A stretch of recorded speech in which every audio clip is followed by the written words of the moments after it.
주님이 이곳에 계십니다. 예배의 가장 중요한 것은 주님이 계시는 것이죠. 우리가 주님을 만나러 성전에 오고 그리고 예배를 드립니다. 그리고 그 예배를 통해서 우리가 주님을 만나야 하는 것입니다. 예배는 어려운 것이 아닙니다. 예배는 특별하게 어떤 공식이 있는 것이 아니고요. 예배는 만남입니다.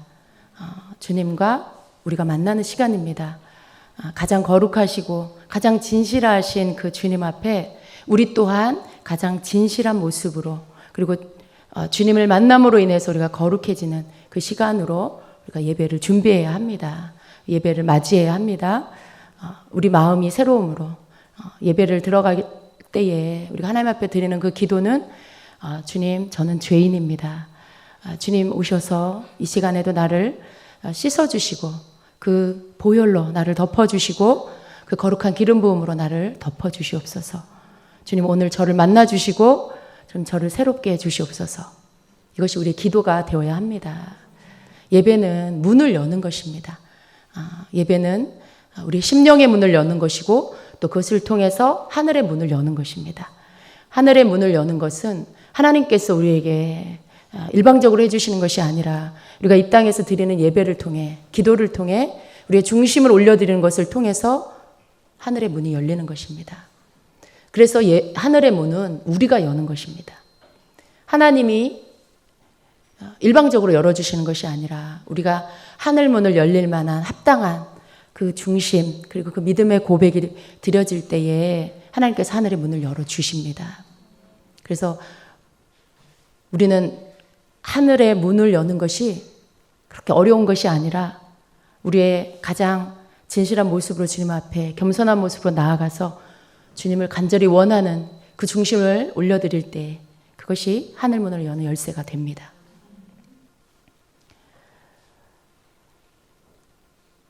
우리의 삶에 하나님 거룩함이 임하기를 주님 원하고 계십니다. 하나님은 우리의 성도들의 삶 안에서 영광 받기를 원하세요. 영광은 하나님 앞에 드리는 영광은 다른 것이 아니라 바로 주님의 말씀대로 사는 것이 주님 앞에 영광 돌리는 것입니다. 우리 주님의 말씀대로 사는 것, 성도의 삶 안에 성경의 무수한 곳에서 우리의 언행을 말씀하고 있습니다. 우리 입술의 말을 말씀하고 있고 우리의 행동을 말씀하고 있습니다. 우리의 말과 행동은 우리의 마음에서부터 나오는 것입니다. 여러분 마음 안에 주님의 말씀을 주의하는 마음이 있다라면 우리의 말을 조심하게 될 것이고 우리 행동을 조심하게 될 것입니다. 우리의 마음에 주님의 말씀을 기억하지 못한다라면 내 감정대로 말할 것이고 내 기질대로 행동하게 될 것입니다. 그러나 그것은 많은 때에 우리 육성에서 나오는 것들이죠. 육에서 나오는 그런 분노와 그다음에 그 미움과 그 속에서 참지 못하는 것들과 그런 모든 악한 것들이 나오는 것이죠. 그러나 하나님의 말씀이 우리 안에 계속해서 있으면 우리는 우리가 가지고 있는 기질과 우리의 어떤 성품이 먼저가 아니라 하나님 말씀 앞에 내가 생각하고 조심하고 말하고 행동하게 되는 것입니다. 내가 하는 말을 주님이 들으신다라는 것을 기억할 때 내가 하는 행동을 주님이 보신다라는 것을 기억할 때 우리는 멈칫하게 되죠. 조심하게 되죠. 그것을 주님이 원하십니다. 그것은 우리 삶 안에 늘 함께 하시는 우리와 함께 하시고 우리를 보고 계시고 듣고 계시는 주님, 살아계신 우리 주님이 나를 바라보고 계시고 나와 함께 하고 계신다라는 것을 믿는 행동입니다. 우리가 주님이 계시고 내 옆에 계신다는 것을 믿으면 그분을 의식하게 됩니다. 그 의식하는 사람은 말을 조심하게 되죠. 여러분 입에서 악한 말이 나가려고 할 때 옆에 여러분의 담임 목사님 서 계시면 그 말 할까요?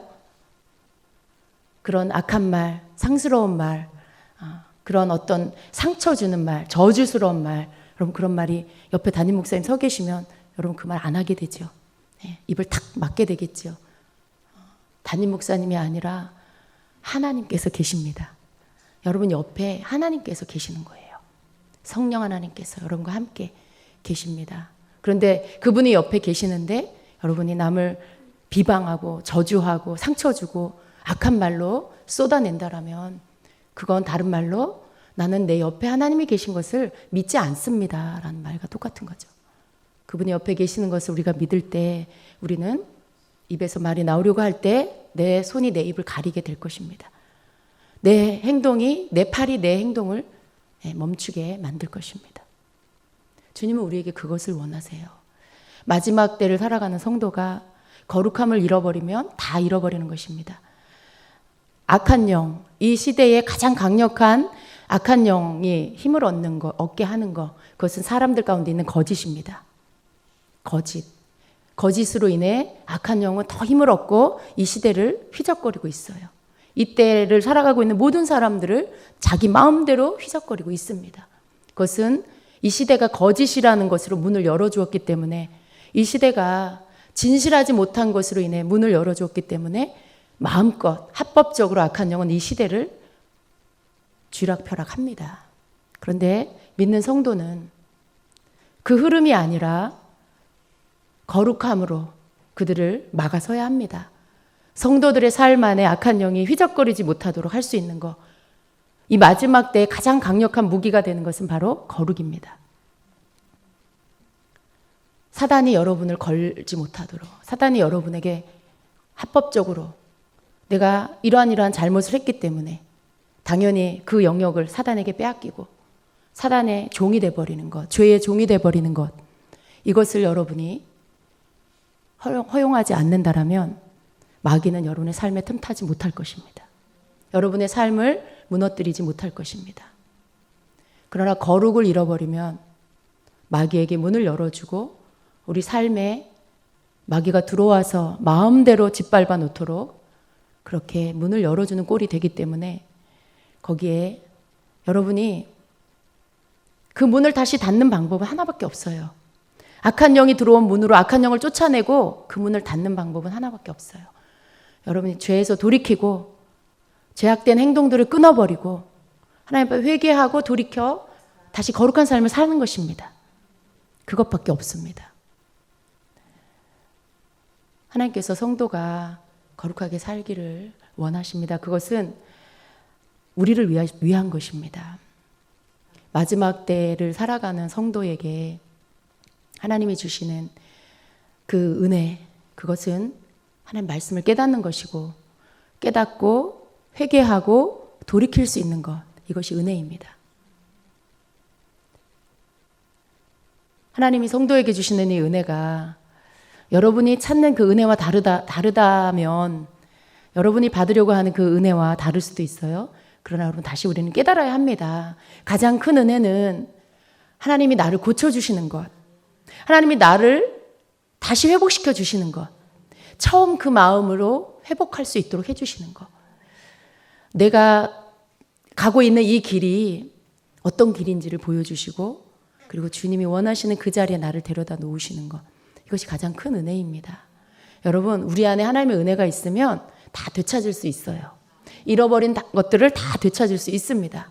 그런데 우리 안에 하나님의 은혜를 잃어버리면 다 헛돼요. 무엇을 잃어버렸는지, 무엇을 내가 되찾아야 하는지조차도 깨달을 수 없는 그러한 자가 되어버립니다. 하나님의 은혜가 여러분을 처음으로 회복하게 하는, 그 첫사랑으로 회복하게 하는 하나님의 은혜가 여러분에게 충만하기를 축복합니다. 그 은혜가 여러분에게 늘 있게 해달라고 구하십시오. 나는 나의 마음은 주님의 것이니 언제나 주님 내 마음의 주인이 되셔서 나를 다스려 주시옵소서라고 그렇게 구하는 여러분 되기를 축복합니다. 아멘. 찬양의 시간이 오늘 좀 긴 시간을 드렸습니다. 찬양 가운데 여러분 한 사람 한 사람 속에 여러분의 이렇게 한 사람 한 사람 주님이 다 이렇게 만지시고 여러분의 마음을 터치하시고 제가 그것을 원했습니다. 더 주님 앞에 집중된 마음으로 예배할 수 있게 되기를 소원했습니다. 왜냐하면 예배의 비밀이 우리의 중심에 있기 때문에 우리가 더 모여진 합해진 그 중심으로 하나님 앞에 예배할 때 그 시간 속에 하나님 우리에게 부어주시는 것들이 더 강력하기 때문에 그래서 예배 시간이 조금 깁니다. 그러나 전 예배의 비밀을 알아요. 그래서 예배는 정해진 시간 안에 그 시간에 시작해서 그 시간에 끝나야 된다라는 이 규칙은 가장 중요한 예배의 요소를 가장 방해하는 것들입니다. 그래서 예배는 가장 중요한 예배 가운데 이 포인트는 우리가 정해놓은 시간에 예배를 마치는 것이 아니고 성령님께서 마음껏 운행하시고 하나님의 뜻을 이룰 수 있도록 그렇게 우리가 시간을 내어드리고 우리의 중심을 드리는 것, 이게 예배의 포인트입니다. 그래서 어느 때는 예배가 더 길어질 수가 있습니다. 그러나 여러분, 예배의 가장 중요한 것들을 우리가 놓치지 말아야 되겠습니다. 믿음의 사람이 모여서 함께 예배하는 것이 얼마나 소중합니까? 같은 마음, 같은 영의 사람들이 모여서 하나님 앞에 예배할 수 있는 것이 얼마나 소중합니까? 우리가 한 곳을 바라보고 한 마음으로 하나님 앞에 예배하면 하늘의 문이 열리고 그 시간에 하늘의 놀라운 기적들이 각 사람에게 일어날 수 있는데, 우리가 그 시간을 하나님 앞에 소망하면서 그렇게 예배하고 찬양하고 기도한다라면 우리 모두가 주님이 여러분을 만지시고 회복시키시는 그 은혜를 경험하게, 그 기적들을 경험하게 될 것입니다. 여러분 안에 예배를 사모하는 마음이 더 커지기를 축복하고요. 또 예배는 다른 어떤 것이 아닌 바로 내가 사랑하는 주님, 날 구원해 주신 우리 주님을 만나는 시간이다. 나는 오늘 이 시간 주님을 만나리라 라는 그 마음을 여러분 늘 품게 되기를 축복합니다. 그래서 우리가 시간이 갈수록 주님 앞에 더 좋은 예배, 더 깊은 예배 드리게 되기를 소원합니다. 오늘 16강입니다. 지난주에 우리가 특별히 예언자가 되는 것, 또 하나님 앞에서 하나님의 사람으로, 성령의 사람으로 세워져 가는 그런 단계 안에서 우리가 통과해야 할 그런 영적인 학교가 있다라는 것을 함께 나눴습니다. 거기에 우리의 자아가 깨워지는 그런 과정들, 그리고 또 겸손을 배워가는 그런 시간들이 있다라고 배웠습니다. 오늘은 계속해서 이어서 또 몇 가지 우리가 통과해야 할 부분들이 있다는 것을 함께 좀 나누겠습니다. 여러분, 어떻게 한 주 동안 지난주의 말씀을 통해서 여러분 좀 경험하신 것들이 있습니까? 여러분의 그 깨어져야 할 자아가 어떤 부분, 여러분의 자아 속에 어떤 부분들이 깨어져야 하는지 최소한 적어도 그 부분들을 좀 발견하는 시간이 되었습니까? 아멘. 예. 뭘 내가 깨어질래도 내가 뭘 깨어져야 할지 알아야 말이죠. 그죠? 내가 버려야 하는 것들이 있는데 뭘 버려야 할지 알아야 말이죠. 알아야 뭘 버리고, 알아야 뭘 하나님 원하시는 기도를 하고, 하나님 앞에 통회를 하고 그렇게 하죠. 그죠? 그러나 말씀은 우리에게 비추어서 우리 속에 뭐가 있는지 보게 하시고, 그리고 그것으로 인해서 애통하는 마음을 갖게 하십니다. 그래서 하나님 앞에 진정한 회개를 할 수 있게 하시는 거죠. 회개가 드려질 때 깨어지는 거예요. 또 말씀에 부딪힐 때 깨어지는 것이죠. 그래서 여러분에게 그러한 시간 통해서 또 여러분 속에 있는 것들이 깨어져 나가고 주님의 아름다우신 성품으로 우리가 체험을 받는 그런 시간이 여러분 계속 되기를 축복합니다. 자, 오늘은요, 우리가 화를 우리 속에, 여러분 우리가 믿는 자이지만 우리 중에 아무도 완벽한 자는 없어요. 우리가 아무리 교회를 오래 다녔다 해도요, 아직도 남아있는, 우리 속에 남아있는 죄성들이 있습니다. 그런데 그것을, 원래 나는 아직 내가 육이지, 그럼 내가 내 영혼만 이렇게 떠돌아 왔다 갔다 하는 그런 사람이 아니니까 나는 어쩔 수가 없어. 우린 그렇게 또 말할 경우가 있어요. 그런데 여러분, 그렇지 않습니다. 물론 우리가 육을 입고 있기 때문에 아직도 우리에게 육성이 남아 있습니다. 어떤 죄를 지으려고 하는 죄의 본성들이 안에 남아 있어요. 그러나 그것이 우리의 본성이 남아 있다 해도요, 그것이 마음대로 막 활동하게끔 하면 안 되는 것이죠. 화가 난다고 막 화를 그냥 나게끔, 이게 내게끔 만들면 안 되고, 욕심이 일어난다고 욕심을 막 부리고, 탐심이 일어난다고 막 탐하고, 그렇게 우리 속에 있는 죄성들이 마음대로 움직이게 놔두면 안 되는 것이죠. 그래서 우리가 말씀을 배우는 것이죠. 근데 우리 안에 그런 부분들이 있지만, 이제 그 가운데 우리가 다스려야 할 것들, 그것을 우리가 이렇게 다스려, 말씀으로 우리를 다스리고, 또 우리가 절제하고, 그러면서 우리 속에 있는 죄가 바깥으로 죄의 형체로 나오지 않도록 우리가 그것들을 절제해야 하는 것입니다. 그 가운데 보편적으로 많은 사람들 가운데 있는 부분들이 이렇게 화를 내는 거죠. 여러분, 화 안 내시는 분 계세요? 간혹가다 있을 수도 있어요. 그런데 또 집에 들어가면 가정 안에서는 또 화를 내는 사람, 아무리 밖에서 화를 안 내도 가정에서는 또 화를 내는 그런, 아무리 화를 안 내도 100% 화를 안 내는 사람은 없죠. 자기 가족들에게는 화를 내는 사람도 있고요. 그렇죠. 또 자기 자신한테 화내는 사람도 있고요. 근데 이런 어떤 화를 잘 다스릴 수 있는 것, 이것이 특별히 예언적인 사람이 되려고 할 때 이 부분들은 다루심을 받게 됩니다. 특별히 예언적인 부분들을 하나님께서 여러분에게 주시고 그 부분들을 훈련해 나갈 때 나는 정말 주님의 사람이 되기를 원합니다 라고 할 때 진짜 하나님의 사람이 되기를 우리가 간절히 원할 때 이러한 어떤 그 과정들은 통과해 가게 되는 과정입니다. 그래서 여러분 이렇게 화를 내가 잘 낸다 이런 분들은요 잘하는 말이 있어요. 그래도 나는 뒤끝이 없어 이런 말을 하죠. 여러분 그 자기 합리화예요. 남한테 깨끗 상처 주고는 뒤끝 없으면 뭐 뒤끝 없으면 어쩌고요. 이미 상처 받아갖고 마음은 엉망진창이 됐는데 상대방은 나만 뒤끝 없으면 괜찮습니까? 그건 참 무책임한 말인 것 같아요. 그런데 물론 계속 뭔가를 말하는 사람보다는 낫겠지만 그런데 여러분 우리는 다 내가 하고 싶은 말 다 하고 막 화를 다 내고 그리고 그래서 상대방한테 다 상처 주고 그 다음 날 자기는 아무렇지도 않은 듯이 또 이렇게 무슨 일이 있었냐라는 식으로 행동하는 것 이게 여러분 나만 괜찮다고 괜찮은 게 아니죠. 화를 내는 것은 분명히 다루심을 받아야 하고요. 그리고 이것이 고쳐져야 할 부분인 것입니다. 많은 사람들이 내가 화를 잘 낼 때 내가 화를 내는 걸로 인해서 상대편이 실족하게 된다는 걸 알아야 돼요. 많은 사람들이 그걸 생각하지 않아요. 예수님 믿으면서도 자기 성질대로 다 하는 사람들 많이 있잖아요.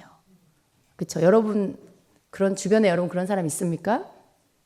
혹시 여러분이 그런 사람입니까? 지금 막 찔리는 분이 계십니까?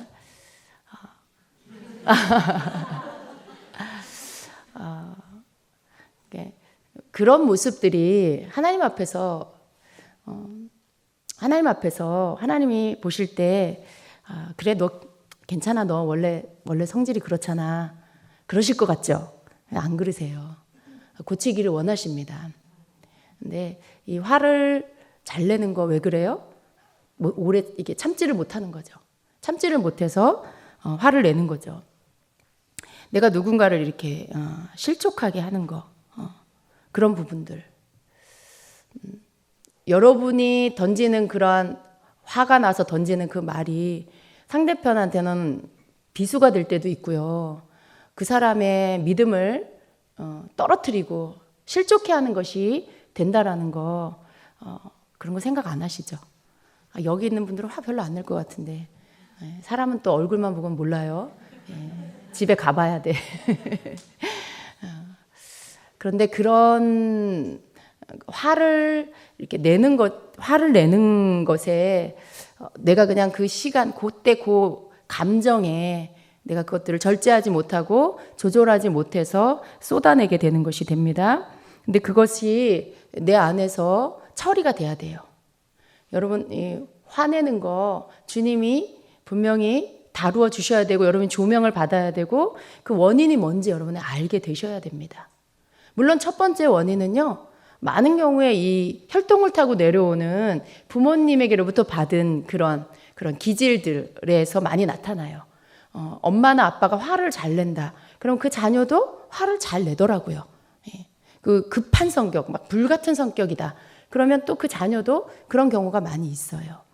근데 절대로 부모님이 그렇다고 해서 이건 내 잘못이 아니야. 뭐 원래 태어날 때부터 그랬어라고 핑계할 수는 없다라는 것이죠. 왜냐하면 우리는 계속 주님 앞에서 이렇게 성장해 가야 되는 것이죠. 성장해 가야 되는데 성장하지 않고 늘 그렇게 똑같은 육의 모습으로 우리가 산다라면 우리가 주님 앞에 섰을 때 부끄러움을 당하게 될 것입니다.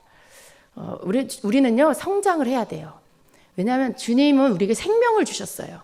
생명 있는 것은요 다 성장하게 돼 있어요. 식물을 보세요, 여러분. 식물을 보세요. 식물이 성장해요. 밭에, 들에, 이렇게 땅에 심겨진 그런 모든 풀들도 막 크죠. 하나님께서 그런 것들을 이렇게 우리 눈에 보게 하시는 것은 모든 생명 있는 것은 성장해야 된다라는 것을 이렇게 가르쳐 주시는 거예요. 만물을 통해서. 동물이 새끼를 낳으면 어떻게 돼요? 그 상태로 있지 않죠. 굉장히 빨리빨리 큽니다. 모든 생명 있는 것은 생명이 이렇게 잉태가 되고 탄생이 되면 그것은 다 성장을 해야 돼요. 우리에게 가르쳐 주시는 거예요. 말씀하시는 거예요. 이와 같이 너희들도 성장해야 된다. 동물이 성장하고 식물이 성장하는 것처럼 너희도 성장해야 된다. 근데 교회를 아무리 오래 다녀도 성장하지 않는 성도들이 있어요. 맨날 똑같아요. 안 바뀌어요. 성품이 안 바뀌어요. 그 육성이 안 바뀌어요. 그래서 막 교회를 다닌 지 수십 년이 됐는데도 다툼을 일으키고 분쟁을 일으키고 어디 가든지 그 사람만 나타나면 분쟁이 있어. 그 사람이 들어가면 거기에 분쟁이 있어. 여러분 그런 사람 되면 안 되잖아요. 그런 사람 되면 안 되잖아요. 하나님이 원하시는 것은 이렇게 함께 연합하게 하고 그리고 분쟁에서 분리시키고 분열시키는 게 아니라 하나 되게 만들고 많은 사람들에게 그것을 이렇게 화합하게 만들고 그런 역할을 성도들이 우리가 믿는 자들이 하기를 원하시죠. 주님이 우리에게 원하시는 성장 안에는 화를 막 조절하지 못하고 쏟아내고 나와 다른 사람에게 막 화를 내고 막 나를 주장하고 그런 사람 되길 원치 않으시죠. 주님은 그런 사람들을 아우르기를 원하시고 품기를 원하시고 그런 어떤 좀 더 변화되고 성장하고 성숙한 사람이 되길 원해요. 여러분 화를 잘 내는 이유는 내가 저 사람보다 더 옳아서 그래요. 상대편보다 내가 옳은 거예요. 상대편보다 내가 더 똑똑한 거예요. 상대편보다 내가 더 의로운 거예요. 그래서 분노가 잘 일어나는 거죠. 틀린 말을 하니까 내가 생각하는 거하고 다른 말을 하니까 화가 나는 거고 그래서 그것들을 쏟아내는 것이죠. 많은 경우에 보면 이런 어떤 분쟁이 일어나고 다툼이 일어나는 이유가 그런 이유 때문에 다툼이 일어나요. 근데 여러분 이런 부분들에 주님 앞에 우리가 다루심을 받을 때 우리가 먼저 우리가 주님의 말씀 앞에서 보면 주님은 하나님이 원하시는 건 다툼이 아니라는 거죠. 우리를 항상 부끄럽게 하는 게 뭐예요? 내가 100% 옳았다가도 우리가 주님 앞에서 부끄러움을 느낄 때가 언제냐면 주님의 십자가를 생각할 때 그것을 떠오르게 하실 때 우리는 마음이 숙연해지고 부끄러워집니다. 왜냐하면 주님 앞에서 내가 그 은혜를 받기 전에 나는 내가 생각하는 저 사람 옳지 않아. 저 사람은 틀렸어. 라고 생각하는 그 상대방과 같은 사람이었다는 거죠. 내가 그런 사람이었다라는 거죠. 그런데 그런 나를 위해서 예수님이 나에게 해주신 것은 너 옳지 않아. 너 틀렸어. 너 틀려먹었어. 넌 이런 거 고쳐야 돼. 이렇게 해주신 게 아니고 어떻게 해주셨어요? 엉망진창이고 틀리고 고집스럽고 자기밖에 모르는 나를 위해서 그 하늘 보좌를 버리고 이 땅에 내려오셨고 그리고 그 거룩하신 분이 이 더럽고 이 죄악이 가득한 이 땅에 오셔서 나를 위해서 묵묵히 십자가를 져주셨다는 거. 그냥 나를 위해서. 그걸 생각하면 우리가 입술이 닫아지죠. 더 이상 할 말이 없어지죠. 저 사람을 막 하나님 저 사람이 이렇고 저렇고 그래요. 막 고발을 하다가도 어떻게 돼요? 너는 어땠니? 라는 어떤 내적인 주의 음성을 듣게 될 때에 우리는 더 이상 할 말이 없어지는 거죠. 너는 은혜 받기 전에 너는 어떤 자였니? 그런 말씀을 우리가 듣게 될 때 그 주님의 말씀 앞에서 나를 돌아보게 되고 나도 저 사람과 다를 게 하나도 없는 오히려 저 사람보다 더 악하고 고집스럽고 자기밖에 모르는 그런 사람이었다라는 것을 다시 깨닫게 되고 그리고 회개하게 되는 거죠. 하나님의 말씀은요 우리에게 그러한 어떤 우리의 잘못된 부분들을 주님의 십자가 앞으로 다시 돌아가서 거기에 비추게 하시고 그리고 우리가 그 사람을 용서할 수 있는 그런 사람이 되게 만드십니다. 이 부분이 다려지지 않으면 화를 잘 내면 어떻게 돼요? 하나님의 의를 쏟아버리는 사람이 돼버리는 거예요. 우리에게 입혀주신 예수 그리스도의 의가 우리에게 입혀져 있어요. 십자가를 통해서 우리에게 입혀주신 의가 있습니다. 그런데 우리가 화를 내고 분을 내면 어떻게 돼요? 다 그것들이 다 쏟아져요. 하나님의 거룩하심을, 하나님 예수 그리스도의 그 의로우심을 우리가 다 엉망진창으로 만들어버리는 거죠. 그래서 우리가 그러한 부분들을 버려야 하는 것입니다. 화가 잘 다루어지지 않습니까? 여러분에게 분이 많이 있습니까? 사실 그것을 깊이 들어가 보면 거기 안에는 상처라는 쓴뿌리가 있어요. 예. 이 안에 이게 막 쌓여 있는 거죠. 내가 막 받은 상처, 내가 받은 모욕, 이런 어떤 것들이 안에 쌓여 있어서 그러한 어떤 비슷한 말을 듣게 된다거나 그런 어떤 비슷한 상황에 든다거나 그러면 이 속에서부터 막 올라오죠. 그리고 막 그것들이 바깥으로 쏟아져 나오게 됩니다. 그래서 또 누군가를 향해서 내가 분을 쏟게 되고 그리고 그 사람을 미워하게 되고 그 사람을 원망하게 되는 이러한 일들이 계속 악순환으로 반복을 하게 되는 것이죠. 여러분, 이 부분들이 뿌리가 뽑혀지려면 어떻게 해야 됩니까? 내 안에 있는 이 상처들, 내 안에 있는 이 쓴뿌리가 다 바깥으로 이제 주님 앞에서 치유가 되고 끊어져야 하는 것입니다. 화를 잘 내는 사람은요, 그 화를 다 바깥으로 쏟아낼 때까지, 그리고 여러분이 그것들을 직면하고 그것을 가지고 주님 앞에 애통하며 기도할 때까지 여러분 자꾸 화를 내게 되는 일들이 생길 거예요. 계속해서 반복해서 화를 내는 여러분 모습을 여러분 애통해 해야 돼요. 하나님, 나는 왜 이렇게 자꾸 화를 냅니까? 내 속에 왜 나는 이렇게 화가 많습니까? 왜 이렇게 분노가 많습니까? 그러한 부분들을 여러분이 주님 앞에 가지고 나와서 쏟아내야 되고, 그것 때문에 여러분이 애통해야 하는 것이죠. 여러분의 여러분의 상태를 진단받는 것, 여러분의 상태를 진단받는 것은 여러분이 그러한 여러분 자신의 버려야 할 모습을 직면했을 때 그것을 그냥 흘려버리지 말고 그것을 주님 앞에 가지고 나와야 돼요. 여러분이 화내는 모습을 주님 앞에 가지고 나와야 되고, 여러분 속에 있는 분노를 가지고 주님 앞에 나와야 되고, 그리고 그 원인이 무엇인지 가르쳐 달라고 여러분이 기도해야 되는 것이죠. 그리고 그것들을 주님이 알게 해주실 때 거기에 여러분들이 깨닫고 그리고 그것들을 처리할 수 있는 시간을 가져야 됩니다. 여러분, 누군가 깊이 내가 용서하지 못하고 미워하는 사람이 있으면은요, 이 속에서 이 화내고 분노하는 것들이 끝나지 않아요. 내가 누군가에 대해서 증오하는 마음이 있으면 이 속에서 분노하는 것들이 끝나지 않습니다. 결국은 내 속에서 이 화를 버리려면 그 사람을 용서해야 되는 거예요.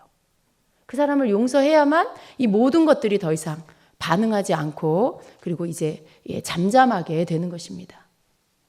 용암이 끓는 이유가 뭐예요? 그 속에 뜨거운 용암이 그 안에 있기 때문에 계속 끓어오르는 거죠. 언젠가는 그게 터져서 바깥으로 용암이 흘러내리겠죠. 그럼 많은 어떤 피해들이 있겠죠. 여러분, 사람 속에 이 용암을 이렇게 가지고 용서하지 못하는 분노를 가지고 살면 계속 어떤 환경을 만날 때마다 이것들이 끌어올라 바깥으로 막 흘러나와요. 그런데 이것을 바깥으로 버려야 됩니다. 그것은 내가 분노하게 만드는 그 원인을 제공한 사람을, 그 어떤 사건을 일으킨 그 상황 속에 그 사람, 관계된 사람을 내가 용서해야 됩니다. 용서해야 됩니다. 사람을 미워하는 거, 사람에 대해서 내가 계속 판단하게 되는 거, 그러한 사람에 대해서 판단하게 되는 거, 그것은 그러한 사람을 내가 안에서 미워하는 어떤 사람이 있는 거죠. 예, 계속해서. 예, 이유 없이 나는 그런 사람 보면 꼴보기 싫어. 괜히 왜 그런지 모르겠는데 나는 그런 사람 보면 보기 싫어. 그런 사람 너무 싫어. 이런 거. 그것은 이유가 없는 게 아니고요. 그 사람 속에 깊은 경험 속에 자기에게 피해를 주고 아픔을 준 그러한 사람이 있는 거예요. 똑같은 사람이 그 안에 들어있는 거죠. 그 사람을 내가 아직도 용서하지 못하고 있기 때문에 그래서 내 속에서 끊임없는 분노가 일어나는 것입니다. 그래서 그런 부분들을 우리가 이 내면 안에서 처리하지 않으면 내게서 일어나는 분노와 화는 끝나지 않게 됩니다. 여러분, 이 부분들이 통과 안 되면요, 여러분이 더 깊은 예언적인 사람이 될 수가 없어요. 내 속에 분노가 많으면 이 사람이 이 안에 예언을 담으면 어떻게 될까요? 예언을 하게 됐을 때 내가 막 분노하게 된 어떤 상황들에 대한 예언을 하게 되면요, 이 안에 내 감정이 막 실어지는 거예요. 내 감정이 막 실어져서 내 편향적인 예언으로 막 나가게 되죠. 막 거기서 내가 잘못하면 어떻게 돼요? 내 언어가, 내 예언의 언어가 내 감정이 실어져서 막 거기에 심판이 가하게 돼. 심판을 해요. 나도 모르게. 그런 아주 큰 죄를 하나님 앞에 범하게 되는 것입니다. 그래서 여러분, 우리가 어떤 주님이 원하시는 그러한 예언을 하게 되고, 그렇게 되려면 내 속에 하나님 앞에 합당치 않은 것들 걸러내는, 버려져야 할 것들, 아주 악영향을 끼치는 것, 그 분노, 이것이 우리 속에서 버려져야 하는 것입니다. 우리의 감정은요, 우리 안에 있는 이러한 상처는요, 예언을 하게 된다거나 하나님의 음성을 듣게 되는 것에 안 좋은 영향을 줘요. 안 좋은 영향을 줘요. 건강하지 못한 그런 예언적인 것들을 하게 만들어 버리죠. 그래서 그런 부분들을 우리가 버려야 되고요. 또 그 자리가 치유가 되어야 하는 것입니다. 여러분, 용서해야 될 이유 중에 가장 큰 이유는 내가 용서받은 자이기 때문에 그런 거죠. 도저히 용서가 안 된다 그러면 주님 앞에서 나를 위해서 흘리신 십자가를 여러분 생각하세요. 그 십자가, 나를 용서해 주신 그 십자가. 왜요? 주님이 여러분에게 빚졌어요? 예수님이 우리에게 빚지셨나요? 당연히 십자가 져줄 만한 그런 빚을 우리에게 지신 건가요? 아니잖아요. 아무런 이유가 없어요. 예수님이 나를 위해 십자가 져주실 아무런 이유가 없어요. 그분이 나를 위해 생명을 버릴 아무런 이유가 없어요. 그런데 그저 나를 사랑하셔서 나를 용서해 주시고 나를 구원해 주시려고 생명을 내어주셨어요. 이것은 그냥 은혜이죠. 그 은혜를 우리가 받았습니다. 그런데 나에게 잘못한 어떤 한 사람을 난 도저히 그 사람을 용서할 수 없어. 그러면 여러분, 내가 주님께 받은 그 은혜는 어떻게 되는 겁니까? 아무런 공로 없이, 아무런 이유 없이 나를 사랑하셔서 나를 용서해 주시고 나를 위해 죄값을 치러주신, 생명을 내어주신 그 예수님 앞에서 나는 너에게 내 생명을 주었는데 너는 너에게 잘못한 그 사람을 위해서 무엇을 주었느냐, 이렇게 물으실 때 우리가 어떻게 무엇을 대답할 수 있어요? 천국은 어떤 분이 간증하셨잖아요. 천국 문 앞에서 천국에 들어가는 자와 못 들어가는 자를 거기에서 이제 이렇게 가르는데 거기에 있는 질문이 한 가지 딱 있었대요.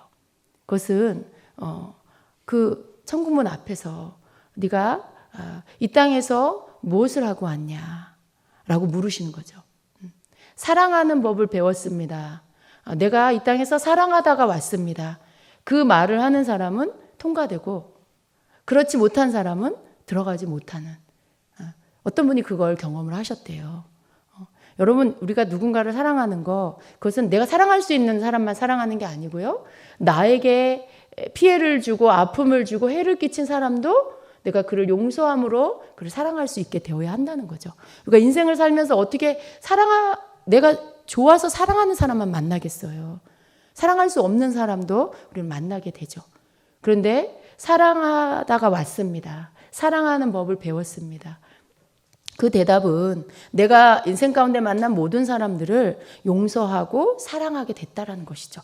그걸 우리가 인생 가운데 배우고 천국을 가야 된다는 것입니다. 그렇지 못하면 못 들어간다는 거예요. 그것은 그분의 개인적인 간증이긴 하지만 그건 우리에게 큰 의미를 주는 말씀입니다. 우리가 누군가를 용서하지 못하면 성경에서 뭐라고 말씀해요? 나에게 죄진 자를 용서한 것 같이 하나님께서도 나의 죄를 용서하시고, 우리가 주님이 가르쳐 주신 그 기도문 안에도 내게 죄진 자를 용서한 것 같이 하나님께서 나를 용서하신다라고 고백하고 있어요. 그 말은 우리가 주님 앞에 기도하는 그 기도 안에 이미 나에게 잘못한 사람을 내가 용서합니다라는 고백이 들어가야 된다라는 말씀인 거죠. 그럴 때 하나님도 나의 잘못을 용서해 주신다라는 그런 말씀인 거죠. 그만큼 남을 용서하는 것은 우리 신앙 가운데 굉장히 중요한 위치라는 거죠. 내가 누구를 용서하지 않으면 반대로 뭐예요? 그 사람을 내가 미워하고요. 그 사람을 원망하고 증오하게 됩니다. 그것은 그렇게 우리가 누군가를 미워하는 가운데 하나님 앞에 설 수가 없어요. 하나님 앞에 설 수가 없어요. 모든 자와 화평해야만 하나님의 얼굴을, 예수님의 얼굴을 보게 된다라고 말씀했어요. 그만큼 누군가를 내가 용서하는 것은 굉장히 중요한, 천국을 들어가는 아주 중요한 요소 중에 하나라는 것입니다. 그래서 우리는 우리의 인성이 좋아서, 우리의 인격이 좋아서, 우리의 영성이 좋아서 누군가를 용서하는 게 아니라 하나님 앞에서 우리가 서기 위해서는 나에게 잘못한 자를 내가 예수님 날 용서해 주는 것처럼 용서해야 된다는 것입니다. 그래야 내가 하나님 앞에서 씻김을 받을 수 있고 거룩함으로 설 수가 있다라는 말씀이죠. 나 자신을 위해서 나는 누군가를 용서해야 하고, 그리고 이 화를, 이 분노를 버려야 하는 것입니다. 여러분, 내가 아무도 미워하지 않으면요, 내 안에 분노도 없어져요. 내 안에 내가 미워하는 사람, 증오하는 사람이 없어지면 분노도 없어집니다. 그리고 우리가 이 어떤 사건 가운데 잠깐 만나게 되는 어떤 그러한 화내야 할 일은요, 그것은 절제를 통해서 다스려야 합니다. 우리 속에 이 화를 내고 분노하는 것들을 내가 이렇게 절제할 수 있는 거, 이런 부분들은 여러분, 주님을 더욱 알아갈수록 우리가 그런 것들을 할 수 있게 돼요. 하나님 앞에서 우리가 그렇게 막 감정대로 살면 안 되기 때문에 그렇습니다. 그러나 깊은 곳에 남아있는 여러분의 쓴뿌리와 여러분의 이 상처들이 해결이 되면 여러분 얕은 수면 위에서 일어나게 되는 어떤 그러한 일들은요, 여러분이 넉넉히 이길 수 있는 것들이 되어진다라는 것입니다. 그래서 이 화를, 여러분의 분노를 다스리는 이 과정들을 통과해야 됩니다. 그랬을 때 여러분 속에서 나오는 이 예언은요, 정말 주님의 사랑을 담은 예언이 나오게 됩니다. 정말 누군가를 하나님의 마음으로 예언해 주게 되는 그런 예언이 여러분에게서부터 흘러나오게 되는 것입니다. 그렇지 않으면요, 이 예언으로 사람을 막 이렇게 편애해요. 어떤 사람은 막 그 사람, 내가 좋아하는 사람 막 위하는, 축복하는 예언이 나가고, 어떤 사람 내가 미워하는 사람은 그 사람에 대해서 안 좋게 하는 예언이 나가. 이건 굉장히 인간적인 것이죠. 여러분, 이런 예언 하면 안 돼요.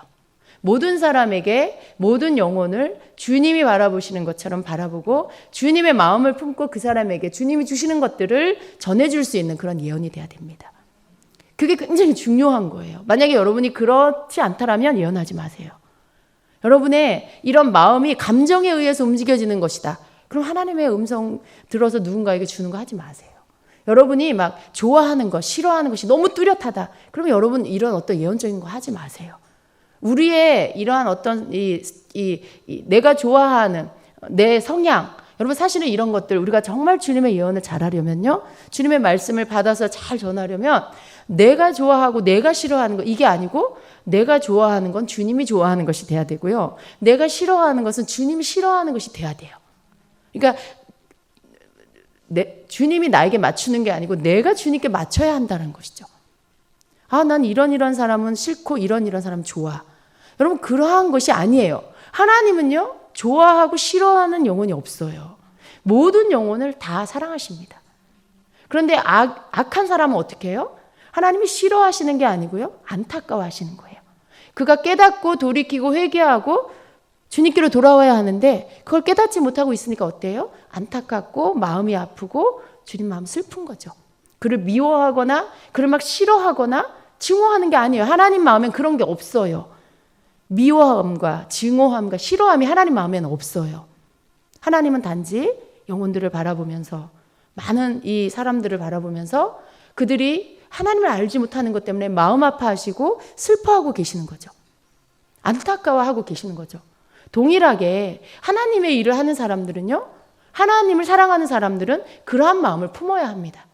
주님의 마음, 내 이기적인 마음, 내 편향적인 마음을 버리고 하나님의 마음을 우리가 가져야 돼요. 하나님의 마음을 갖는다라는 것은 딴 게 아니에요. 하나님의 마음에 느끼는 것들을 나도 느끼고 하나님이 바라보시는 것들을 나도 볼 수 있고 동일하게 느낄 수 있어야 한다는 것입니다.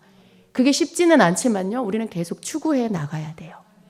계속 우리는 하나님의 마음을 내게 주시옵소서라고 기도해야 하는 것입니다. 여러분, 우리의 마음이 어떻게 넓혀질 수 있어요? 내가 싫어하고 미워하는 사람을 내가 어떻게 사랑할 수 있게 되고 품을 수 있게 될까요?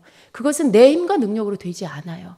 내가 주님 앞에 겸손히 나를 내어드릴 때 주님이 나를 치유하시고 고쳐주시고 그 사랑 안에서 내가 얼마나 큰 사랑을 받았는지를 깨닫게 될 때 나는 누군가를 용서할 수 있게 됩니다. 내가 받은 은혜가 얼마나 큰 은혜인지를 깨닫게 될 때 나는 나에게 잘못한 사람들을 용서하게 됩니다. 왜냐하면 나도 주님을 알지 못할 때는 그러한 사람이었기 때문에 그것을 생각하면서 내가 그 사람을 용서할 수 있게 되는 것이죠. 만일 그 사람에게도 내가 받은 은혜와 같은 이 은혜가 임하면 그 사람도 자신을 깨닫게 되고 하나님 앞에 회개하게 될 것이고 돌이키게 될 것이라는 것을 믿는 것이죠. 여러분, 하나님의 마음을 내가 품는다라는 것은 계속해서 내가 주님의 그 마음 안에 있는 것들을 깨닫게 되고 그리고 그것을 통해서 많은 것들을 통찰력을 가지고 보게 되는 것입니다. 많은 사람들 속에 있는 이기심과 보이지요, 그런 게. 저 사람 자기 이익밖에 모르는구나. 저분은 굉장히 욕심이 많구나. 여러분, 우리가 하나님의 마음을 받게 되면요, 다른 사람이 보여요. 그 사람의 마음 안에 있는 것들이 보여요. 그 사람의 어떠한 것들이 아직도 이 자아적인 것들, 육적인 것들이 있는지가 보여집니다. 그러나 그것이요, 당신은 너무 욕심이 많아. 당신은 너무 자기밖에 몰라. 당신 너무 기회주의자야. 어떤 그런 것들, 그 사람 속에 버려야 할 것들이 보여도요, 그것에 대해서 지적하고 그것을 이렇게 내가 저 사람한테 가르쳐 줘야지. 당신 욕심이 너무 많아요. 당신 너무 교만해요. 여러분, 그러면 그 사람이, 그 욕심 많은 사람이 그렇습니까? 이런가요? 그 교만한 사람이 내가 너무 교만합니까? 이러나요? 절대 아니죠. 너나 잘하세요. 이렇게 말하겠죠. 근데 절대로 우리는 사람을 바꾸는 방법이요, 지적질을 해서 바꾸는 게 아닙니다. 당신은 교만해. 당신은 욕심이 많아. 이렇게 해서 그 사람 바뀌지 않아요. 주님도 우리를 그렇게 바꾸지 않습니다. 언제나 우리는요, 우리가 옳다고 생각하는 방법을 쓰는 게 아니고요, 주님이 날 다루신 방법, 주님이라면 어떻게, 주님의 마음에서부터 나오는, 주님이 영혼들을 향해서 다루시는 방법을, 우리도 그런 방법을 계속해서 추구해야 돼요.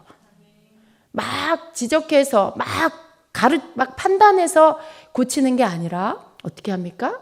기다려 주시고 타일러 주시고 그리고 이해해 주시고 내 말을 들어 주시고 그리고 내 마음을 헤아려 주시고, 그래서 내가 왜 그런지를 주님이 이해해 주시고, 주님은 다 아시잖아요. 내 말만 듣는 게 아니고 어때요? 내 삶을 다 아세요. 내 삶뿐 아니라 내 윗대, 내 부모의 삶까지, 그 윗대 부모의 모든 역사를 다 알고 계세요. 그래서 내 속에 왜 이런 이기심이 들어왔는지도 주님은 다 아세요. 왜 내가 이렇게 욕심 부리는 사람이 됐는지 주님은 다 아세요. 어렸을 때 여러분, 뭔가가 채워지지 않은 사람, 많은 그때마다 공급되어져야 하는데 그것이 충분하게 공급되지 않고 늘 부족함으로 살면 그 사람은 어떻게 될까요? 뭔가에 대해 집착하게 돼 있어요. 그 부분에 대해 자기가 채움을 받지 못한 그 부분에 집착이 생기고 그것만 보면 자꾸 이렇게 자기한테 갖다 놔요. 자꾸 그것을 모아요. 자꾸 거기에 대해서 있는데도 또 사고 있는데도 또 그것을 보면 또 갖고 싶고 계속 그런 마음이 일어나요. 그건 뭐냐면 그 사람의 인생 가운데 어느 한 그 성장 과정에 그 사람 속에 채워져야 할 것들이 채워지지 않은 결핍이 있었다라는 뜻이죠. 주님은 그걸 다 아세요. 그래서 이 사람이 단지 그냥 욕심이 많아서 이걸 막 끌어오는 게 아니라 그 사람 내면 깊은 곳에 그 사람 성장 과정에 어떤 한 부분의 과정 속에 필요가 채워지지 않은 것들이 있었기 때문에 뭔가 가난했고 그리고 그 부모가 그 아이를 돌보지 못했고 그래서 뭔가 그 아이에게 필요한 욕구가 있었는데 그 욕구가 채워지지 않음으로 인해서 생긴 결함이라는 걸 주님은 아시는 거죠. 그래서 너 왜 이렇게 욕심이 많아? 이렇게 하시는 게 아니고 네가 왜 욕심이 많은지 내가 알아. 너에게 많은 게 필요했었는데 너의 가정이 가난함으로 너의 부모가 너의 그 욕구를 채워주지 못했어. 너는 새로운 살공품을 쓰고 싶었는데 너는 그것을 살 수 있는 형편이 되지 않았어. 그래서 늘 남이 쓰던 몽당 연필을 써야 됐고 남이 쓰던 그런 노트에 연습장에 이면지를 사용해야 됐고 어떤 그런 것들 남이 쓰던 가방을 너는 써야 됐고 그렇기 때문에 늘 너는 새 것이 갖고 싶었고 너의 것만을 갖고 싶은 그런 욕구가 너의 안에서 있었지. 그래서 너는 지금 네가 그런 것들을 할 수 있을 때 그런 것들을 자꾸 사서 모으고 채우고 왜 그런지 주님은 아시는 거예요. 그 사람이 왜 그런 어떤 집착을 보이는지, 왜 거기에 욕심을 부리는지. 여러분, 집착과 욕심은 같은 거예요. 이걸 이 어떤 이 상담적인 심리학적인 용어로 보면 집착이라고 이렇게 말할 수 있겠죠. 그걸 자꾸 이렇게 내가 욕심 부리는 거 한 가지 막 거기 계속 있는데도 또 가지려고 하고 있는데도 또 가지려고 하는 거, 사람들이 보면 욕심이에요. 근데 주님이 보실 때는 그렇게 집착하고 있는 그것도 또 하나의 상처인데 그게 그 사람 안에 있는 거죠. 주님은 그 사람을 이해해 주시는 거예요. 이해해 주시고 내가 널 치유해 줄게 라고 하시는 거죠. 그러면 주님께서 내가 자신이 그걸 알아야 돼. 내가 왜 그러는지를 알아야 돼요. 내가 왜 이 부분을 자꾸만 가지려고 하지? 집에 있는데 또 사. 그것만 보면 또 사. 근데 집에 보면 어때요? 많이 있어 아직도.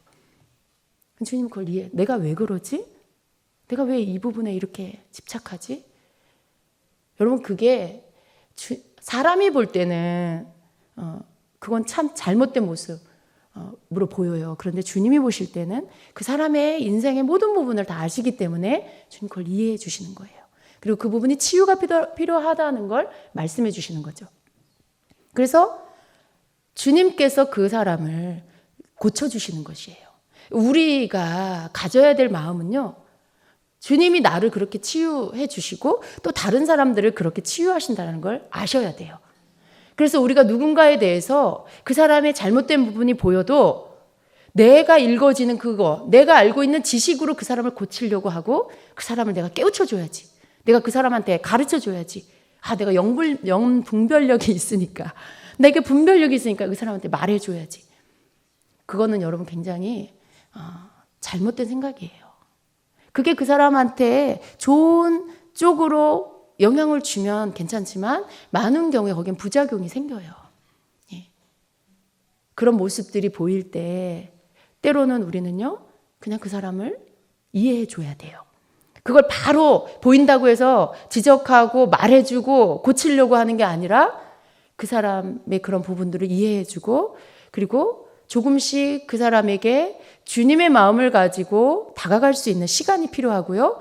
그리고 충분한 어떤 이해와 사랑을 가지고 기회가 됐을 때 그 사람에게 주님이 주시는 것들을 말해줄 수 있는 그런 어떤 터치가 필요합니다. 여러분, 우리가 사람들과의 관계 안에서 사람들의 관계에 문제가 생기는 이유가 뭘까요? 특별히 교회 안에서. 나는 알고 저 사람은 모른다고 생각하는 거예요. 나는 보이고 저 사람은 안 보인다고 생각하는 거예요. 그러니까 어떻게 해요? 내가 본다라고 생각하니까 내가 보는 것을 자꾸 말해주고 싶은 거죠. 특별히 교회 안에서 어떤 사람들의 모습을 보면서 나는 저 사람이 영적인 이런 모습 보이는데 저 사람은 못 본다고 생각하는 거죠. 그러니까 자꾸 그걸 내가 말하다 보면 그게 보여지는 그게 다가 아닌데 그 사람은 어때요? 또 상처를 받는 거죠. 그 사람 속에는 나름대로의 어떤 아픔이 있고 이유가 있는데 나는 내가 보는 것으로만 표면적인 것으로만 말을 하면 그 사람은 그것 때문에 또 상처를 받는 거예요. 오해가 생기는 거예요. 거기에서 또 뭔가 풀리지 않는 게 엉켜버리는 거죠. 우리가 조심해야 될 것들이 이런 부분들입니다. 사람에 대해서 우리가 항상 주님의 마음을 가지고 보려고 애써야 돼요. 서로의 관계 안에서 주님의 마음을 가지고 그 사람을 보려고 애써야 합니다. 저도 그러한 사역자지만 또 그러한 어떤 실수들을 할 때가 있어요. 그래서 늘 조심스러워요. 그리고 저 또한 늘 기도해요. 하나님의 마음을 부어달라고. 주님의 마음을 갖고 주님의 일을 하게 해달라고. 그렇게 기도해요. 분별력은 너무나 좋은 것이지만요. 그 분별력은 많은 경우에 사람들을 이렇게 선과 악으로 나누고요. 빛과 어둠으로 나누게 만들어요. 근데 그 진정한 분별력은요. 그 사람을 분별하지만 그 분별한 것으로 판단하는 것이 아니라 그 분별한 것으로 그 사람을 이해하고 그 사람을 기도하고 그 사람을 헤아려 주는 것. 그래서 주님의 마음을 가지고 그 사람을 대해주는 그리고 그 사람에게 사랑으로 그 사람을 만져줄 수 있는 것. 정말로 분별한다라면 그 사람을 안아줄 수 있어야 합니다. 정말로 그 사람의 잘못된 부분이 보일 때 그 사람에게 다가가서 그 사람을 안아줄 수 있고 그리고 그 사람의 마음을 털어놓을 수 있는 친구가 되어야 하는 것입니다. 그럴 때 그 사람에게 여러분을 통해서 주님의 사랑이 들어가고 여러분을 통해서 주님의 말씀이 나가고 그 사람을 치유할 수 있게 되는 것이죠. 사실은 주님은요, 우리에게 그걸 원하세요. 왜 자꾸 주님 우리에게 서로 사랑하라고 말씀하실까요? 왜 서로 사랑하라? 막 귀에 딱지가 앉아. 사랑해야지. 이제 막 식상한 언어가 돼버렸어. 그런데 아니에요. 사랑이라는 언어는 굉장히 신선한 거예요. 신선한 것이고 신성한 것입니다. 이 사랑은요, 모든 것들을 다 가능케 해요. 정말 주님이 우리에게 서로 사랑하라는 이 말씀 안에는요, 거기 안에 은혜를 받은 자가 주님 앞에 보답하는 길은 사랑밖에 없다는 것이죠. 우리에게 주신 은사로 막 능력을 행하는 걸로 우리가 주님 앞에 보답한다? 우리에게 주신 어떤 그런 영적인 감각을 가지고 사람들을 막 가르쳐주고 죄를 막 알려주는 걸로 주님 앞에 보답한다? 아니에요. 우리가 주님 앞에 보답할 수 있는 것은 사랑하는 것. 그 사람을 주님의 마음으로 바라보고 이해하고 그래서 그 사람에게 주님이 원하시는, 주님이 내게 해주신 방법대로 나도 그 사람에게 해줄 수 있는 거. 이게 사랑이거든요. 그 사람의 눈높이로 이렇게 내가 내려가려고 힘쓰는 거죠. 도저히 이해할 수 없는 어떤 사람들의 삶이 있잖아요. 그 사람의 행동이 이해가 안 돼. 근데 그 사람의 눈높이로 내려가서 눈높이를 같이 하고 귀높이를 같이 해서 그 사람의 것들을 듣기 시작하면요, 그 사람의 삶이 이해가 되는 거예요. 왜 그런 행동을 하는지, 왜 그렇게 어떤 그런 부분들에 오랫동안 힘들어하는지가 이해가 되는 거죠. 그랬을 때 그 사람을 이해하는 마음 안에서 그 사람에게 이야기할 수 있고 주님이 주시는 것들을 전해줄 수 있고 주님이 주시는 어떤 위로의 말, 격려의 말들을 내가 해줄 수 있고요. 그 사람에게는 그런 주님의 사랑이 필요한 거죠. 주님의 마음으로 깨우쳐 주는 것들이 필요한 거죠. 그것을 주님 우리가 하길 원하세요. 그것이 사랑입니다. 사랑은요, 주님이 높은 곳에서 낮은 곳으로 내려온 것처럼 내가 있는 자리에서 다른 사람의 위치로 내가 내려가 주는 게 사랑입니다. 딴 게 사랑이 아니에요. 내가 그 사람의 위치로 내려가서 그 사람의 눈 높이를 맞추어서 그 사람의 말을 듣고 그 사람을 이해해 주는 거, 이게 사랑입니다. 그래서 지혜로운 사람은요, 대화를 할 때 반드시 상대편에 하는 이야기를 다 들어요.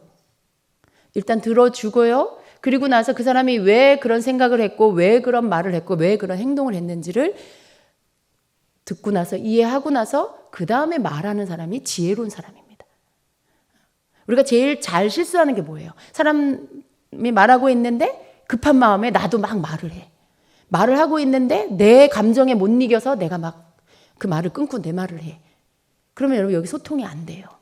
상대편의 눈높이에 내가 맞춰주는 게 아니고 네가 내 위치로 올라와서 나를 이해해라고 말하는 거죠.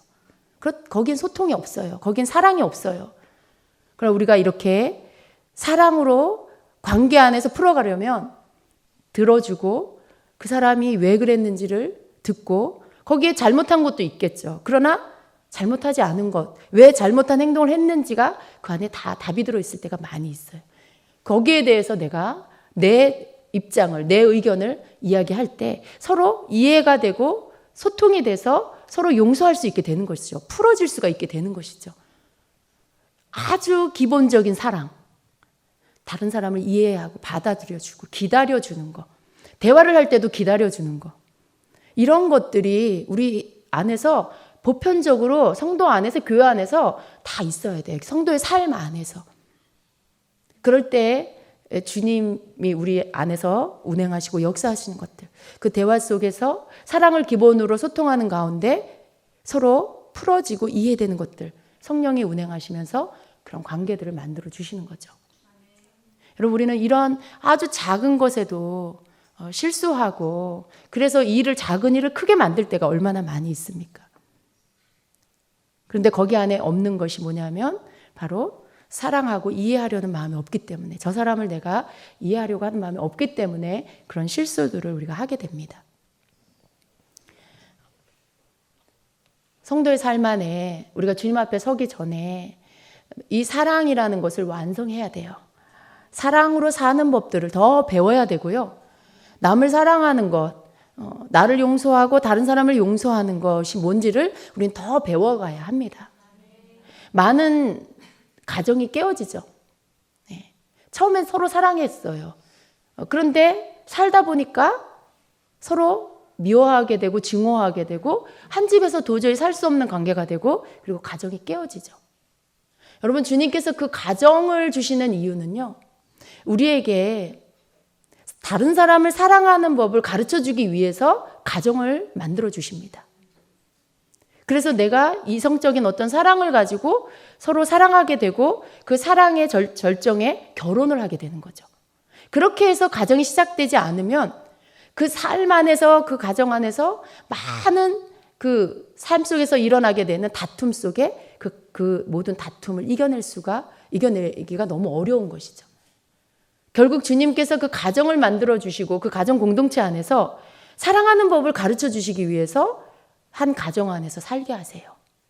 근데 많은 사람들이요, 그 가정 안에서 사랑하는 법을 배우려고 하는 게 아니고요, 상대편이 나에게 맞춰주기를 기대해요. 상대편이 나에게 맞춰주기를. 저 사람과 나의 다른 점 안에서 저 사람은 나랑 왜 다를까? 저 사람은 왜 저런 생각을 할까? 아, 저 사람은 나랑 다른 사람이구나. 저 사람은 원래 나랑 다르게 생겼구나, 내면이.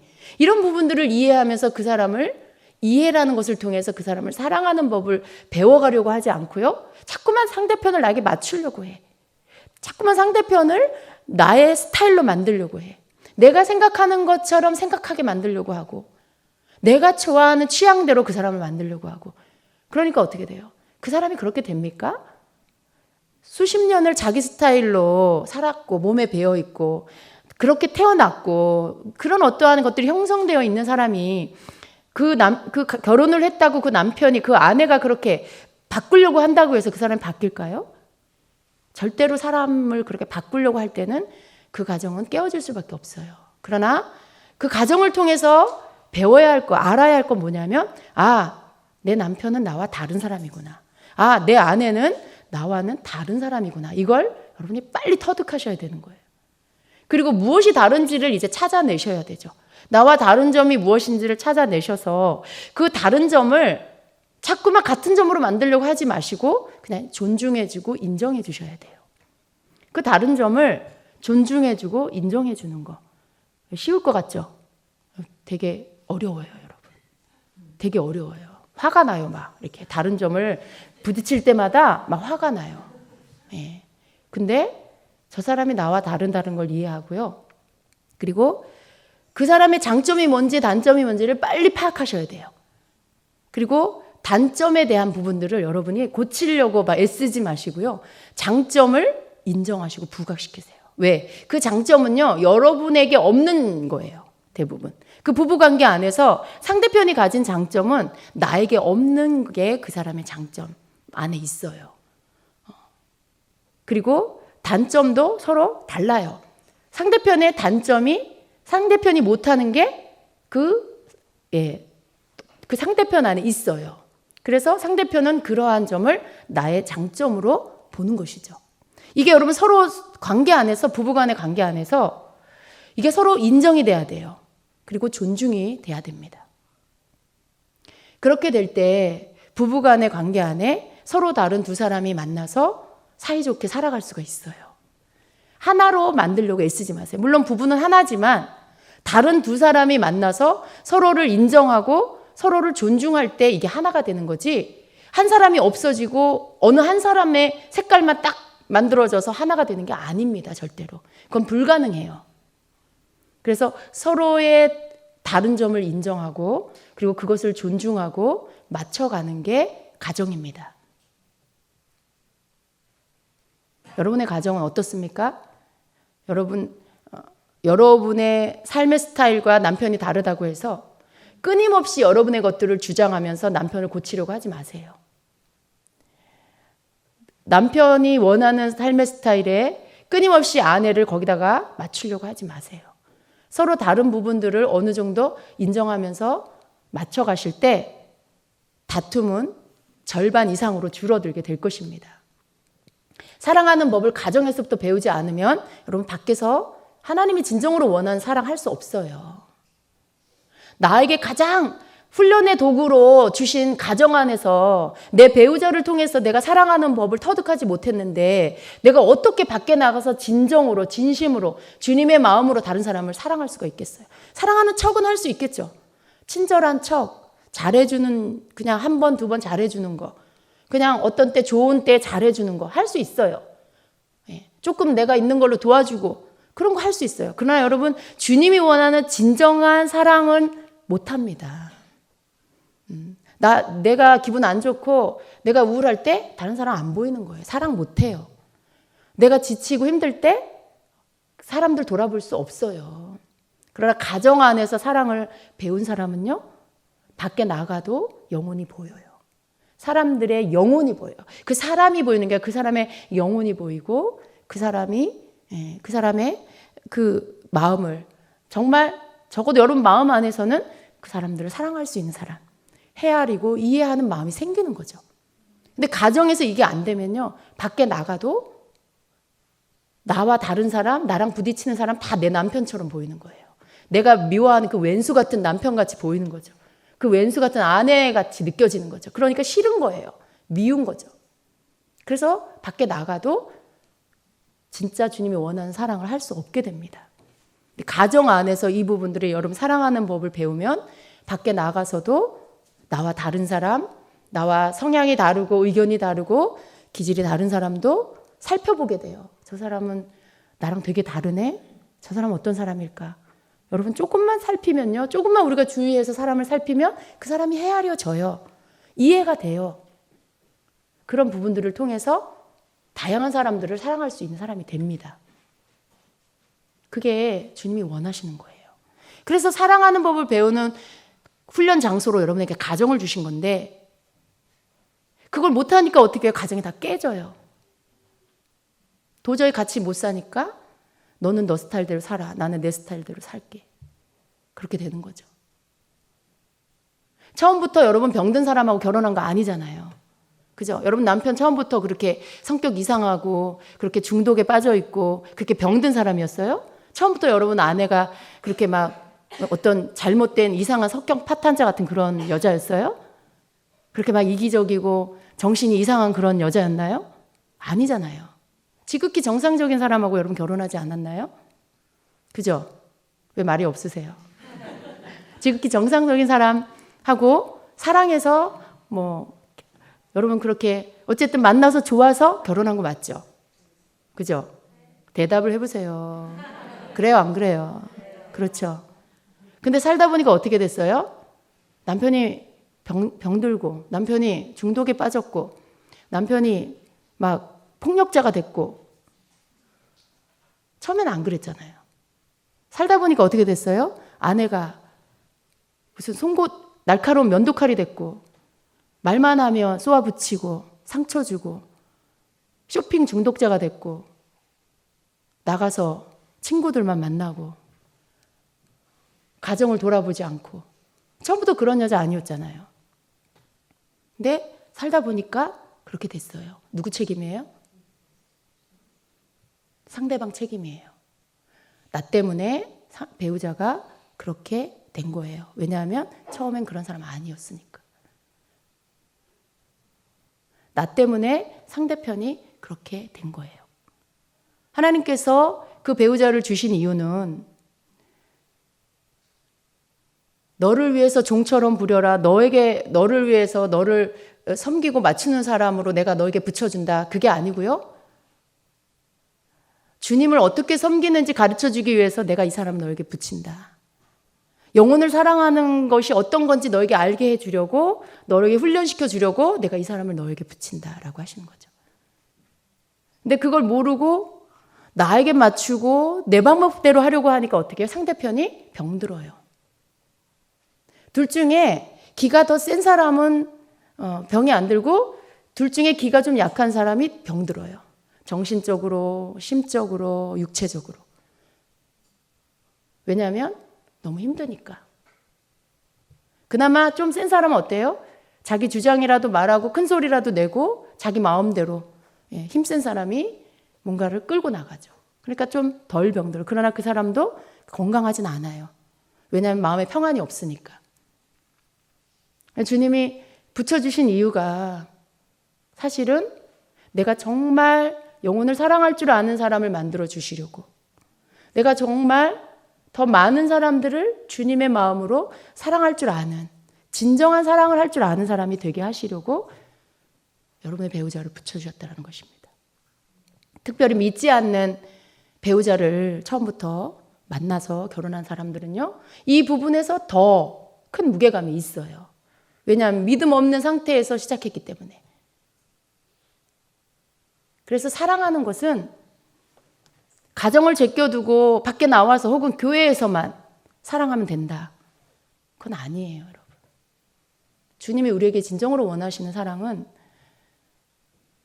나와 다른, 가장 가까이 내 가정 안에서, 그리고 더 나아가서 더 열방의 얼굴도 알지 못하고 피부색도 다른 그런 이방 사람들까지도 주님의 눈과 마음을 가지고 사랑하는 사람 되기를 원하십니다. 우리가 이 땅에서 완수해야 될 주님이 우리에게 주신 사명은 바로 사랑하는 거예요. 그걸 못해서 계속 우리의 삶 안에 고난이 있습니다. 여러분 삶 안에 계속해서 고통이 있습니다. 그만큼 여러분은 다른 사람을 사랑하는 것보다 여러분 자신을, 주님을 사랑하는 것보다 여러분 자신을 더 사랑한다라는 것이죠. 나를 더 사랑하니까 저 사람을 위해서 주님이 원하는 뜻을 아는데도 순복이 안 돼요. 상대편을 위한 것을 어떻게 해야 되는지 내가 아는데도 거기에 순복이 안 돼요. 왜? 죽고 싶지 않아. 자존심 상해. 내가 왜? 저 사람이 잘못했는데 이렇게 되는 거죠. 그런데 나보다 주님을 더 사랑하면 어떻게 돼요? 주님 때문에 내가 순복하게 되는 거예요. 주님 때문에 내가 내려놓게 되고, 내가 져주고, 주님 때문에 내가 참아주고, 그 사람 말 들어주고 받아주고, 그렇게 할 수 있는 거 주님 때문에 그렇게 할 수 있게 되는 거죠. 그게 나보다 주님을 더 사랑하는 것입니다. 근데 죽어도 싫어. 그거는 주님보다 나를 더 사랑하는 거죠. 내 자존심이 절대로 안 꺾어지는 거예요. 용납이 안 돼. 싫어. 주님 저 싫어요 이러는 거죠. 여러분 주님 앞에서 싫어요 하는 거 조심하세요. 그 말은 난 주님보다 나를 더 사랑해요 이 말과 똑같아요. 차라리 주님 저 아파요. 제 아픔을 치유해 주세요 이렇게 기도하세요. 그게 여러분 더 겸손한 기도예요. 왜냐하면 여러분 안에 아픔이 있어서 싫은 거거든요. 그 아픔이 여러 가지가 있는 거예요. 나의 자존심이 상한 거, 그게 또 아프고, 상처가 있어서 또 아프고, 그냥 주님 앞에 여러분의 것들을, 여러분 자존심 센 거 말하고, 주님 제가 너무 안 죽어요. 전 왜 이렇게 저를 사랑하는지 그렇게 그냥 솔직하게 고백하는 거, 그게 오히려 주님의 마음을 감동케 합니다. 그냥 주님 앞에 겁도 없이 주님 저 싫어요, 저 안 해요 이렇게 하는 거 여러분 정말 굉장히 위험한 일이에요. 겁도 없이 그렇게 그렇게 말하는, 아무것도 모르는 어린아이일 때는 그럴 수 있죠. 그런데 여러분이 주님을 좀 알고 은혜를 좀 받았고 그러면 주님 앞에 그런 말 하면 안 돼요. 차라리 여러분 자신의 가슴을 치고, 그게 안 되는 여러분 때문에 애통해하고, 지금 제가 머리로는 아는데 이게 안 되네요 주님, 이렇게 여러분 자신을 고쳐달라고 그렇게 기도해야 되는 것이죠. 그게 맞는 거죠.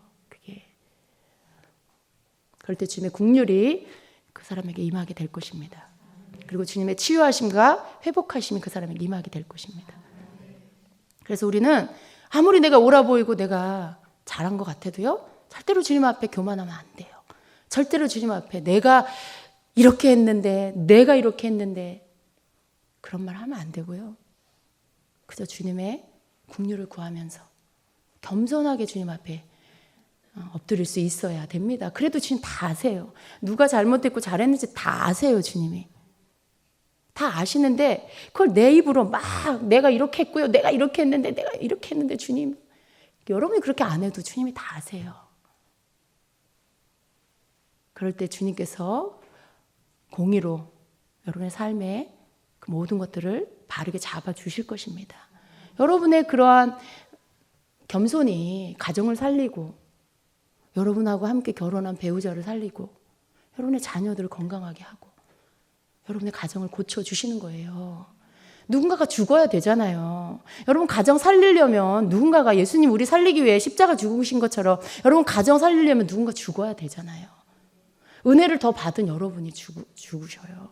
주님을 더 사랑하는 여러분이 죽으시면 주님이 아세요. 여러분이 잘못해서 죽는 게 아니고 여러분이 주님 사랑하기 때문에 여러분 가정 살리려고 여러분이 죽는 거 주님이 아시죠. 그 인정함, 주님께서 여러분 그렇게 인정하실 때 여러분 가정에 기적이 일어납니다. 회복이 일어납니다. 옳고 그른 걸로 여러분 가정을 세우려고 하지 마시고요. 이해하고 사랑하고 존중해주고 그리고 덮어주는 거. 가정 안에서 이것이 있어야 됩니다. 사람들이 다 욕하고 손가락질 하는데 가족까지 그렇게 하면 그 사람 어디로 가서 숨어야 됩니까? 그 사람 어디 가서 그 마음을 쉬어야 됩니까? 연약하고 아직은 미성숙하고 아직은 육적인 것들이 남아서 그래서 그런 건데 하나님의 은혜가 임하면 그 사람 변화될 건데 그 사람을 다 손가락질만 하면 그 사람 어디 가서 기대야 되고 어디 가서 자기의 솔직한 모습을 꺼내야 놓을 수가 있겠어요? 그런 마음으로 여러분 가정 안에서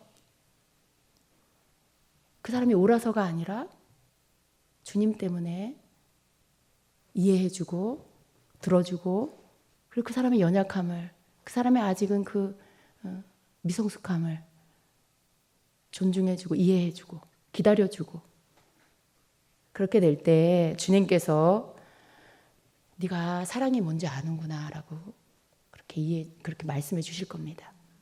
네가 이제 내 마음을 아는구나. 그리고 여러분을 칭찬하실 것입니다. 너무나 많은 가정들이 깨어지고 있어서 제 마음이 안타깝습니다, 여러분. 어떤 사건을 한 사람에게만 들으면요, 정말 그래요. 제 그냥 인간적인 마음은 정말 그냥 헤어지는 게 낫겠다 이런 마음 들 때가 있어요. 근데 하나님 말씀은 그게 아니죠. 그런 말은 하지 않습니다. 그런데 양편의 얘기를 다 들으면요, 항상 이유가 있고요. 또 상대적인 잘못이 있어요. 한쪽만 잘못한 거 아니더라고요, 절대로. 양쪽 다. 그리고 이런 부분에 서로 이해가 없었기 때문에 자존심 싸움과 자기를 세우려는 그 싸움 안에서 가정이 깨어지더라고요. 그러한 가정들, 여러분 가정 지키세요. 여러분의 가정을 지키세요. 그리고 이미 깨어진 가정이 있다라면 말씀 앞에 깨닫고 그리고 또 회개할 부분을 회개하고 그리고 새로운 가정의 회복을 위해서 기도하십시오. 가정은 하나님께서 우리에게 맡겨주신 사명의 터전입니다. 시간이 많이 갔는데 여러분 삶 안에서 저는 이 말씀을요, 우리 모두에게, 저를 포함한 모두에게 하는 거예요. 언제나 저를 빼지 않습니다, 저는. 그리고 제 삶에 경험하면서 또 여러분에게 전해주는 말씀들이 있습니다. 어떤 부부가 아주 딱 맞아서 그렇게 싸우지도 않고 모든 게 다 좋아서만 살겠어요. 여러분이 보실 때 목사님하고 제가 두 분은 너무 이상적이야, 너무 잘 맞아, 뭐 그렇게 생각하실지 모르겠지만 절대 아닙니다. 뭐 웃으시는 이유 뭐 아시고 웃으세요? 목사님과 저는 너무 다른 모습이에요. 그렇기 때문에 제가 여러분에게 이런 말씀을 드릴 수 있는 거예요.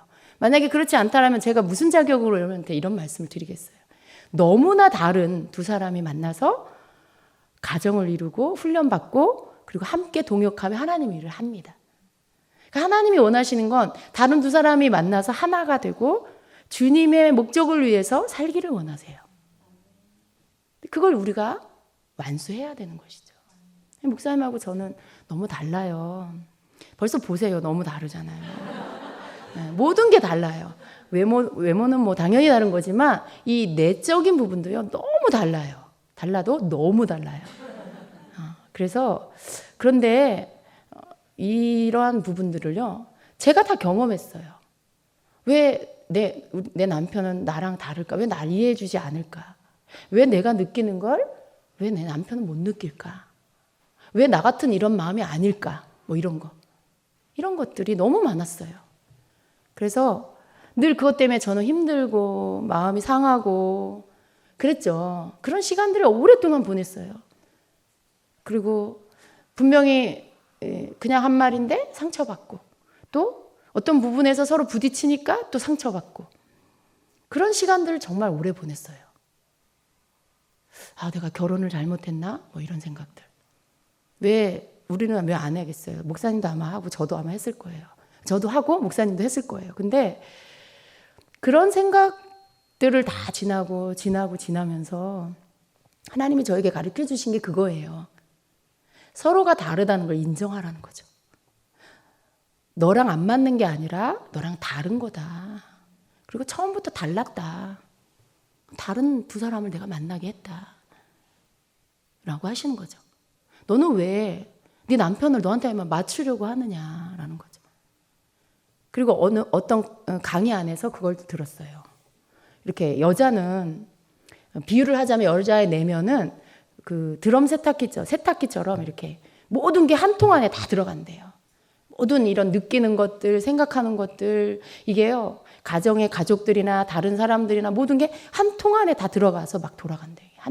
이 통이 하나래요. 그 들어가는 통. 근데 남자는 그게 아니고 다 방이 있대요. 따로따로. 그래서 누군가의 어떤 업무적인 일을 하는 방은 그 방에 들어가서 하고 그리고 나와서 문을 닫고 또 가정은 가정이라는 방에 들어가서 거기 안에서 또 이렇게 관계하고 또 문을 닫고 나와서 또 뭐 교회 어떤 것들은 또 교회 사람들과의 관계 안에서 또 일하고 문을 닫고 이렇게 다 방이 따로 있다는 거예요. 그래서 여자는 어떠냐면 뭔가를 이렇게 말을 들으면 이게 나의 전부가 돼버려. 온통 예를 들어 말에 상처를 받았다. 그러면 이 상처받은 게 내 삶의 전부가 돼버려가지고 다른 모든 것에 이것 때문에 다 거기에 영향이 간다는 거죠. 상처가 있으면 밖에서 만나는 업무적인 사람과의 관계 안에서도 내 마음에 상처가 있으니까 막 힘들어. 막 이게. 또 교회 안에 와도 그렇고.